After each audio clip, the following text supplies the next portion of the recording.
Next हमारे पास जो उदाहरण है स्विच 4.c के रूप में, यहाँ पे हमने थोड़े से बदलाव के साथ स्विच का प्रयोग किया है। सबसे पहले हम यहाँ से शुरू करते हैं। हेडर फाइल्स इंक्लूड की, वॉइड मेन ब्लॉक को ओपन किया।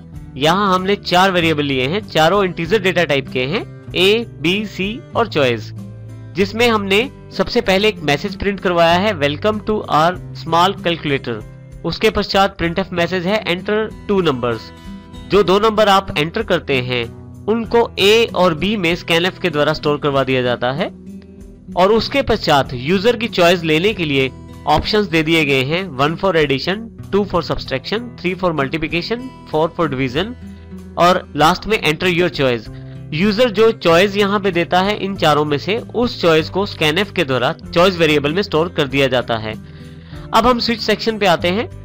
स्विच सेक्शन में फिर से चॉइस को सेलेक्ट किया गया है और स्विच ब्लॉक के अंतर्गत, पहले केस के अंतर्गत यदि आप थोड़ा सा बदलाव देखें तो हमने यहाँ पे एक छोटा सा केस ब्लॉक भी तैयार किया है, जिसमें हमने कर्ली ब्रैकेट से केस 1 के ब्लॉक को ओपन किया है और फिर फाइनली कर्ली ब्रैकेट से ही केस 1 के ब्लॉक को क्लोज किया है, जिसके भीतर हमने काफी सारी स्टेटमेंट्स शामिल की हैं। इसका अर्थ यह है कि यदि आपको किसी केस में काफी सारी स्टेटमेंट्स को शामिल करना है तो आप ब्लॉक्स का इस्तेमाल कर सकते हैं। पिछले वाले सभी एग्जांपल्स में हम केसेस में केवल एक ही स्टेटमेंट का प्रयोग कर रहे थे जो प्रिंटिंग के लिए प्रयोग हो रही थी, परंतु यहाँ पे केस 1 के अंतर्गत काफी सारी स्टेटमेंट्स हैं। 3 स्टेटमेंट यहाँ शामिल की गई हैं, जिसमें सबसे पहली स्टेटमेंट है A और B को जोड़कर, जो वैल्यू हमने यहाँ A और B के रूप में दी थी उन दोनों को जोड़कर C में ट्रांसफर किया गया है और टोटल प्रिंट करवाया गया है प्रिंट F के द्वारा, और फाइनली फिर ब्रेक कर दिया गया है पहला केस। इसी तरह से केस 2 है B माइनस A, जिसमें माइनस वैल्यू प्रिंट करवाई गई है, केस 3 मल्टीप्लिकेशन वैल्यू के लिए और केस 4 जो है डिवीजन के लिए। और यहाँ पे डिफॉल्ट में यदि इनमें से कोई भी ऑप्शन नहीं है तो डिफॉल्ट को सिलेक्ट कर लिया जाएगा स्विच के द्वारा और रॉन्ग ऑप्शन का मैसेज आपको दे दिया जाएगा। यहाँ पे हमने getch फंक्शन को लगाकर void main को क्लोज कर दिया है। अब हम प्रैक्टिकली इस प्रोग्राम को रन करके देखते हैं। फाइल ओपन और यहाँ से हम स्विच 4.c को सिलेक्ट करके एंटर कर देते हैं। हमारे पास प्रोग्राम अवेलेबल हो जाएगा और यहाँ पे देखें सभी ऑप्शंस वही हैं। इसमें हमने जो चेंज किया है वो मुख्य पार्ट ये वाला है। हमने केस डिफाइन किया है जिसके अंतर्गत एक ब्लॉक बनाया है जिसमें हमने 3 स्टेटमेंट शामिल किए हैं। आप चाहें जितनी स्टेटमेंट इसमें शामिल कर सकते हैं। अब मैं यहाँ से कंट्रोल F9 करके इस प्रोग्राम को रन करता हूँ। एंटर 2 नंबर, कोई भी 2 नंबर एंटर करें। जैसे आपने 2 नंबर एंटर किया आपके पास ऑप्शन अवेलेबल हो गई। आप इन 2 नंबर्स के साथ क्या करना चाहते हैं। फर्स्ट है एडिशन के लिए, second subtraction, third for multiplication और फोर्थ डिवीजन के लिए। मैं यहाँ एडिशन करना चाहता हूँ। फर्स्ट चॉइस एंटर करके एंटर प्रेस कर देता हूँ। देखिए मेरे पास टोटल अवेलेबल हो गया है। इस प्रकार यहाँ पे फर्स्ट ऑप्शन सेलेक्ट कर लिया है उसने। अब यहाँ मैं एंटर प्रेस कर देता हूँ। फिर से प्रोग्राम रन करता हूँ कंट्रोल F9 के साथ। अब की बार मैं फिर से 2 नंबर दे देता हूँ। ऑप्शंस मेरे सामने हैं। अब की बार मैं मल्टीप्लिकेशन करना चाहता हूँ, 3 कर देता हूँ यहाँ पे। देखिए आपके पास प्रोडक्ट अवेलेबल हो गया है दोनों का। तो इस प्रकार आप स्विच का प्रयोग कर सकते हैं और केसेस में ब्लॉक बना सकते हैं जिसके द्वारा आप एक से अधिक स्टेटमेंट्स को इसमें शामिल करके उनका प्रयोग कर सकते हैं। नेक्स्ट चैप्टर जो हमारे पास अवेलेबल है वो है कंट्रोल स्ट्रक्चर के रूप में आइटरेटिव लूप्स के रूप में। देखिए हमारे पास मुख्यतः 3 तरह की लूप्स हैं, फॉर, व्हाइल, डू व्हाइल। लेकिन इनका अध्ययन करने से पहले हम थोड़ी सी जानकारी लेते हैं।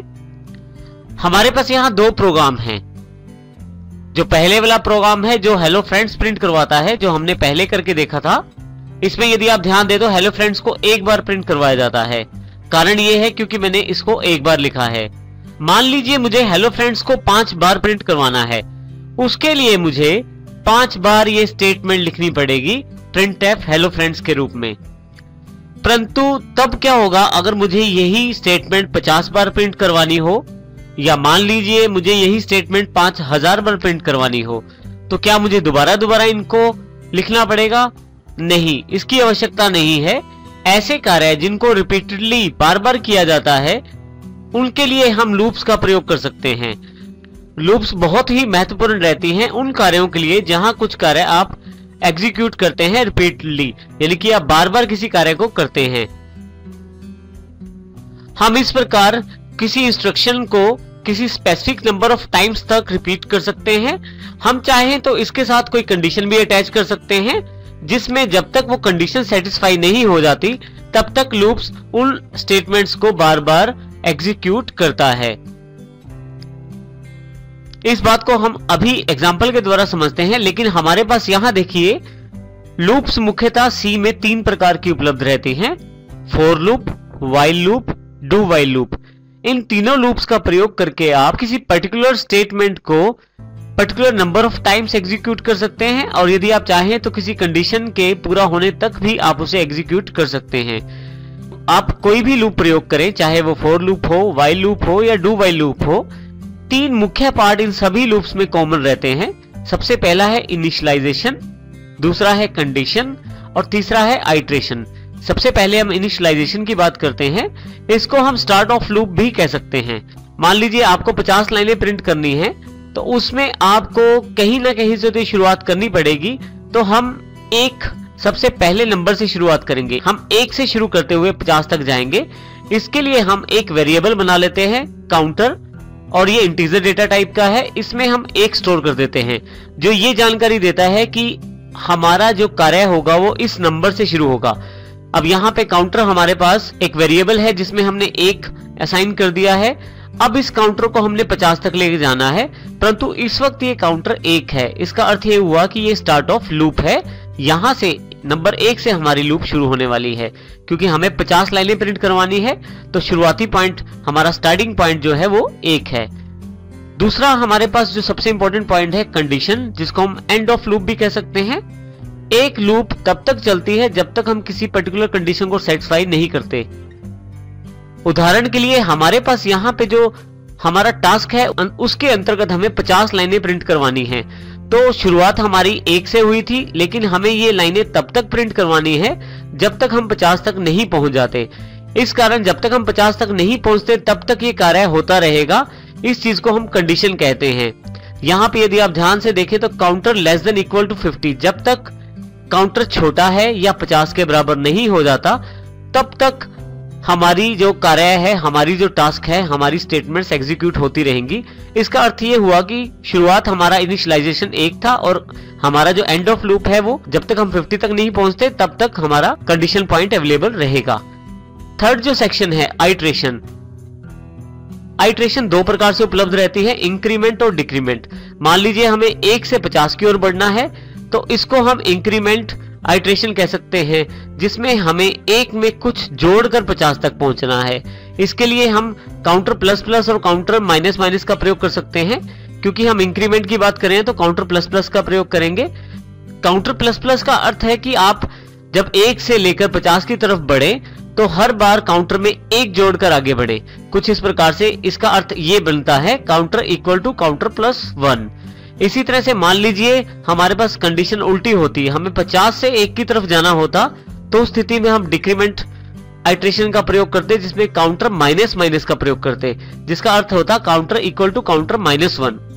यह जरूरी नहीं कि हम इंक्रीमेंट में 1 प्लस करके आगे बढ़े, हम अपनी आवश्यकता अनुसार ज्यादा भी प्लस कर सकते हैं। जैसे उदाहरण के तौर पे यहाँ पे हमने काउंटर में 2 प्लस किया है, counter equal to counter plus 2। हर बार काउंटर अपने आप में 2 प्लस करेगा, ऐड करेगा और उसे फिर से काउंटर में असाइन कर देगा। इसका अर्थ ये हुआ कि अब की बार जब हम लूप चलाएंगे तो वो हर बार काउंटर 2 की वृद्धि से बढ़ेगा। इस प्रकार ये तीनों पार्ट बहुत ही इंपॉर्टेंट रहते हैं। सबसे पहला पार्ट इनिशियलाइजेशन है, स्टार्टिंग ऑफ द लूप। दूसरा पार्ट कंडीशन है, एंड ऑफ द लूप। और आइट्रेशन का अर्थ है विस्तार। आप किस प्रकार इंक्रीमेंट या डिक्रीमेंट के द्वारा अपनी कंडीशन को सेटिस्फाई करना चाहते हैं वो आप आइट्रेशन में बता सकते हैं। परंतु यहाँ ये बात फिर से ध्यान देनी जरूरी है, यहाँ हमारे पास सी में 3 मुख्य लूप्स अवेलेबल हैं, फॉर, व्हाइल और डू व्हाइल। अब हम इन तीनों का प्रयोग करना सीखेंगे।